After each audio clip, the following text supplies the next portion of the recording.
ანუ რჩება პატარძლებს არასდროს ქორწილში არ გაიკეთოთ რაღაც პირველად. მარცხნილობა და მაკიაჟი. გოგო ვიცი, რომელსაც ცხოვრებაში მაკიაჟი არ გაუკეთებია. და გაიკეთა მაკიაჟი. თან სამძიმე მაკიაჟი გაუკეთეს. ისეთი კვეთრით და მტიროდა მთელი დღე. ნუ იქ როგორი დრამა იყო, შენ არ იცი და ნუ ფორტი დამის ჩაიშალა.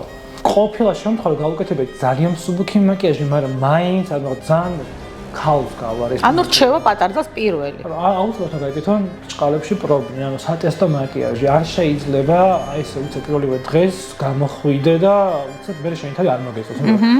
ერთი რომ ადამიანურად და მეორე ჩემს შედეგზეც აისახება.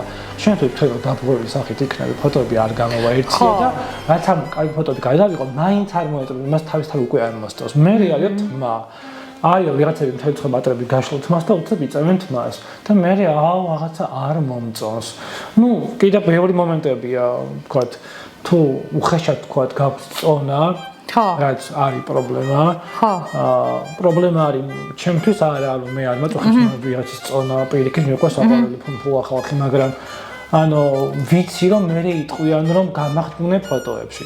და შე დალოცვილო, როცა იცი რომ გაქვს დიდი ლოყები, რაღაც არ იცი საბაბი და თმას მიწევ ზემოთ და ეს ყველაფერი მოდის წინა პლანზე, ვიღაცამ უნდა ურჩიოს, მინიმუმ სტილისტმა უნდა ურჩიოს ეს, რომ იცი რა, არ მოგიხდება ეს.